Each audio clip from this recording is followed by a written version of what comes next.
Bismillahirrahmanirrahim. Assalamualaikum warahmatullahi wabarakatuh. Buat semua, bertemu lagi kita di arena pembelajaran dalam pendidikan Islam tahun 6 dalam bidang sirah dengan tajuk Perkembangan Islam selepas pembukaan Kota Mekah dari segi strategi dan cabaran. Jom kita belajar. Apakah objektif pembelajaran pada hari ini? Pertama, menerangkan strategi dakwah Rasulullah selepas pembukaan Kota Mekah. Kedua, menjelaskan cabaran yang dihadapi oleh Rasulullah selepas pembukaan Kota Mekah.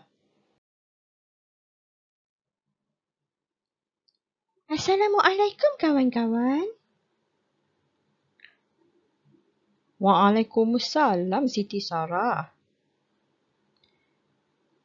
Kawan-kawan tahu tak bagaimana ikah Islam boleh tersebar ke seluruh dunia? Yalah Sarah, semalam Ustazah suruh kita cari maklumat tu kan? Sebentar tadi, Sarah dan kawan-kawan cuba mencari maklumat bagaimana Islam boleh tersebar ke seluruh dunia kan? Ini kerana kebijaksanaan Rasulullah SAW dalam menyusun strategi berdakwah telah menyebabkan Islam boleh tersebar dengan meluas ke seluruh dunia. Baiklah, cuba kita perhatikan peta dunia ini. Lihat kawasan yang berwarna hijau itu menunjukkan negara-negara Islam. Kawasan yang berwarna merah jambu itu merupakan 10 hingga 19% penduduknya beragama Islam dan 0 hingga 9% yang beragama Islam bagi negara yang berwarna kuning.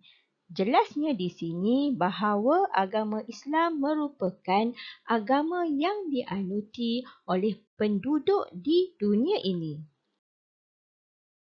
Kejayaan Rasulullah SAW dalam mengembangkan dakwah Islam selepas pembukaan Kota Mekah adalah kerana kebijaksanaan Rasulullah SAW dalam menyusun strategi berdakwah. Mari kita lihat apakah strategi tersebut. Strategi pertama, mengukuhkan negara Islam, terutamanya dalam membentuk masyarakat mengikut acuan Islam. Baginda telah menghapuskan amalan jahiliah seperti penyembahan berhala dan hidup mementingkan kabilah serta keturunan. Seterusnya, baginda melengkapkan kaum muslimin dengan ilmu agama dan juga menekankan amalan tidak mensyirikkan Allah, taat kepada Nabi, mengukuhkan persaudaraan Islam dan menjauhi larangan seperti membunuh dan berzina. Di samping itu juga, baginda telah memperkasakan ekonomi umat Islam. Seperti contoh, mengutuskan pemungut zakat dan jizyah kepada kabilah-kabilah dan negeri-negeri yang dikuasai Islam. Apakah yang dimaksudkan dengan jizyah? Jizyah ialah cukai yang dibayar oleh rakyat bukan beragama Islam yang bernaung atau tinggal di negara Islam.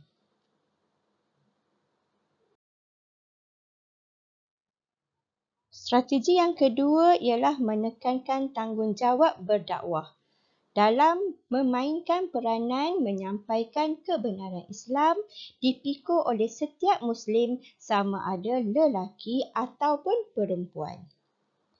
Di samping itu juga, Rasulullah SAW menekankan tanggungjawab saling berganding bahu mempertahankan kesucian Islam daripada ancaman musuh.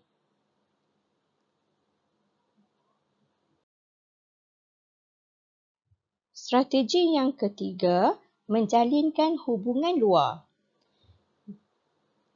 iaitu dengan menghantar utusan dan gubernur. Para utusan Nabi dihantar kepada kabilah-kabilah Arab dan ditugaskan berdakwah serta menyeru mereka agar memeluk Islam. Di samping itu juga, Rasulullah SAW telah melantik para gubernur untuk dihantar ke negeri-negeri yang dikuasai Islam dan ditugaskan untuk berdakwah serta mengajar tentang ajaran Islam. Rasulullah SAW juga menerima kedatangan delegasi-delegasi kabilah Arab. Baginda menerima kunjungan mereka yang berhasrat untuk memeluk Islam. Banyak cabaran yang dihadapi oleh Nabi Muhammad SAW dan para sahabat ketika berdakwah. Antaranya ialah menghadapi penentangan bersenjata daripada musuh Islam. Penentangan berlaku akibat daripada kemarahan dan juga perasaan tidak puas hati melihat kejayaan Islam dalam membuka kota Mekah. Mereka juga berasa terancam dan mahu menyekat pengaruh Islam. Daripada itu, maka tercetuslah beberapa peperangan seperti Perang Hunain dan juga Perang Tabuk. Mari kita lihat info yang berkaitan dengan Perang Hunain. Di mana Perang Hunain berlaku di sebuah tempat yang bernama Hunain. Perang Hunain ini berlaku pada tahun ke-8 Hijrah. Peperangan ini tercetus apabila kabilah Hawazin dan juga Bani Thaqif tidak berpuas hati dengan kemenangan Islam dan berasa sangat terancam. Bilangan kaum muslimin seramai 12,000 orang. Tentera musuh pula membawa anak-anak, isteri dan harta benda bersama-sama dengan mereka. Peperangan ini berakhir dengan kemenangan pada pihak muslimin. Selepas peperangan ini, ramai daripada mereka memeluk Islam, termasuklah Malik bin Auf yang mengetuai peperangan ini. Perang Tabuk.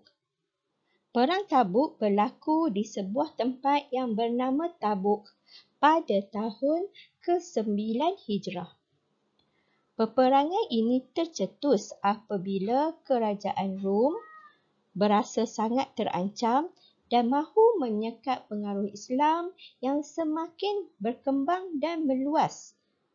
Bilangan kaum muslimin seramai 30,000 orang, manakala bilangan musuh pada masa itu adalah seramai 40,000 orang.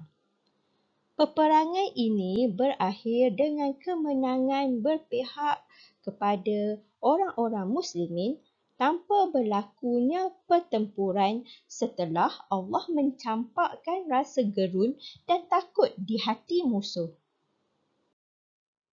Seterusnya, Rasulullah SAW dan para sahabat menghadapi cabaran berdakwah dalam menghadapi golongan munafik.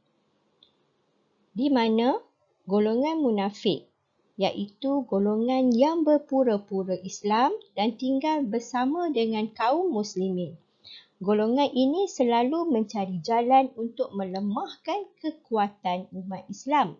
Antaranya ialah sentiasa memberikan alasan dan menolak apabila diminta berganding bahu mempertahankan agama dan negara.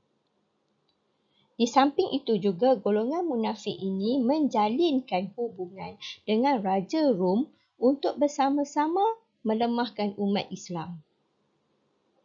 Mereka juga telah membina sebuah masjid yang bernama Dhirar dengan tujuan menyaingi Masjid Quba dan memecah belahkan kaum muslimin. Begitulah tadi strategi dan cabaran yang dihadapi oleh Rasulullah SAW bersama para sahabat dalam memperkembangkan ajaran Islam selepas pembukaan kota Mekah. Baiklah, untuk menguji kemahiran dan tahap penguasaan kita dalam tajuk ini, kita akan melakukan tugasan yang pertama, iaitu boleh rujuk modul PDPR muka surat 71 dan buku teks muka surat 152 dan 153. Baik, lengkapkan peta iting ini dengan strategi berdakwah Rasulullah SAW dan juga cabaran berdakwah. Selamat menjawab. Untuk tugasan yang kedua, sila jawab bijak sirah dengan menjawab soalan kuis dalam link di bawah. Selamat menjawab.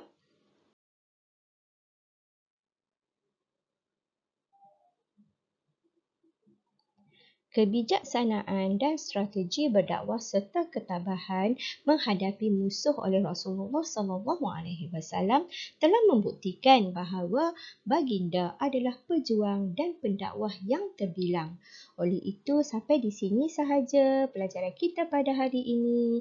Jumpa lagi pada masa yang akan datang. Sekian, wabillahi taufiq wal hidayah. Wassalamualaikum warahmatullahi wabarakatuh.